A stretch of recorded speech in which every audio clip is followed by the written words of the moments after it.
നിരനിരയായിട്ടുള്ള നേന്ത്രവാഴ കൃഷി. സാർ ഇതിപ്പോ ഇങ്ങനെ ചെയ്യുന്നതുകൊണ്ടുള്ള ഗുണം എന്താ?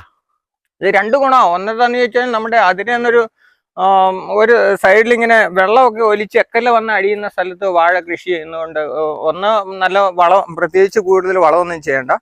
രണ്ടാമത്തെ കേസ് മണ്ണ് വന്ന് അതിന്റെ ചോട്ടിൽ തടയുകയും ചെയ്യും.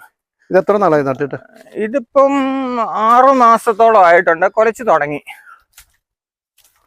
അപ്പൊ ഏതാണ്ട് ഒരു വർഷം കൊണ്ട് തന്നെ നമുക്ക് വിളവെടുത്ത് ഒരു 11 മാസം കൊണ്ട്, 11 മാസമാണ് ഇതിന്റെ കണക്ക്. നമ്മളുടെ ഇവിടെ തന്നെ ഉള്ള ഒരു ഏത്തവാഴയാണ്. കുറെ വർഷങ്ങളായിട്ട് ഇതിന്റെ വിത്ത് നമ്മൾ തന്നെ നമ്മുടെ തന്നെ ഇതിൽ നിന്നുള്ള വിത്ത് എടുത്താണ്. പ്രത്യേകിച്ച് പരിപാലനത്തിൽ ഏറ്റവും ശ്രദ്ധിക്കേണ്ടത് എന്താ?